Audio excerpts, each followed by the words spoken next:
The last time I had found myself in this fiery domain was during my exploration of the academy.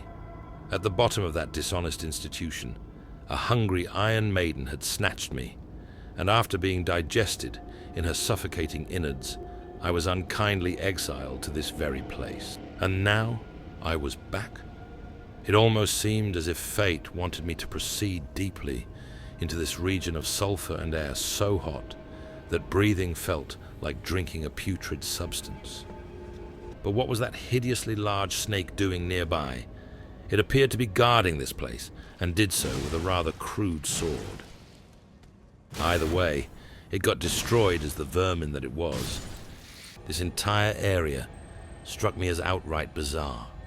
Old and weathered buildings stood so close that you could walk on the rooftops and in minutes reach the far end. But still, during the next couple of hours, I somehow managed to get myself into a myriad of skirmishes. I was assaulted by dogs, saw Iron Maidens wandering the neighborhood, entered a heated dialogue with a burly and horrendously unsightly fellow, equipped with perhaps the most unsettling axe ever made, and of course, met up with even more of those long-necked snake guards. After searching these fairly unattractive surroundings for viable paths leading forward, I entered an old building that not only was dark as the grave, but also contained nasty, bearded critters falling down from the ceiling. What was that? In this dark and dank dungeon of distress, there were other creatures as well, and by the gods, they were frightening, to say the least. Quite disgusting as well. Struck by terror, I ended up running blind through the darkness, while being scared half to death by distant noises of horror, and eventually found heavy doors. I slowly pushed them open, hoping for the best. Tumbling buildings in a volcanic inferno came into view. As I fell down to the steaming earth at the bottom of this scorched community, I was thoroughly bewildered. What had even happened here?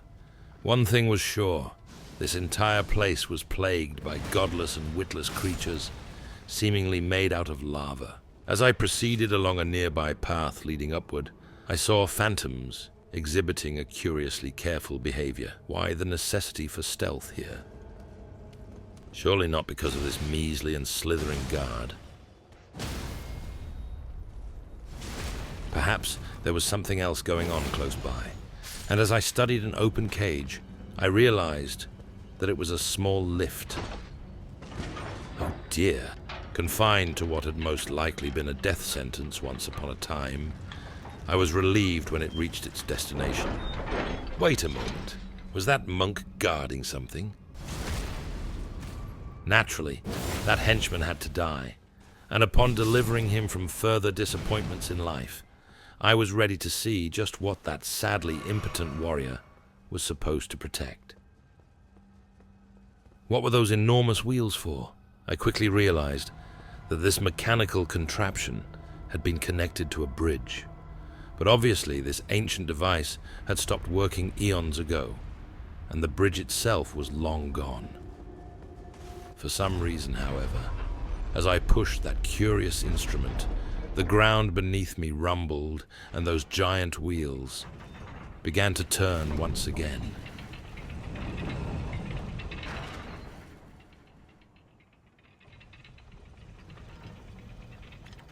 What was going on in those hellish depths? From somewhere under the thick rivers of fuming lava, a red-hot and glowing metal structure rose. It was at this point I finally came to terms with the astonishing fact that the bridge hadn't been destroyed after all.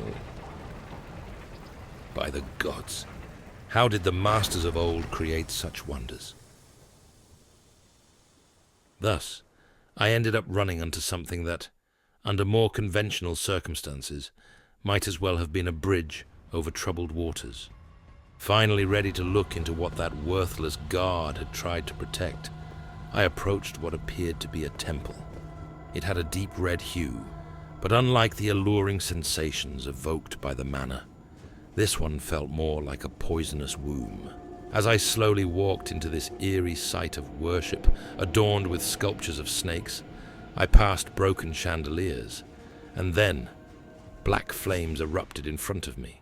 A grotesquely obese creature appeared out of nowhere and went straight for me. I was reminded of that abject monster, hiding in the depths of the Kaled Tower. Had I stumbled upon its brother, this obscenity even shared the same perverse sense of fashion, proudly wearing disgustingly thick layers of shredded skin. And just like that, a fierce gust of fleshy shockwaves ended me.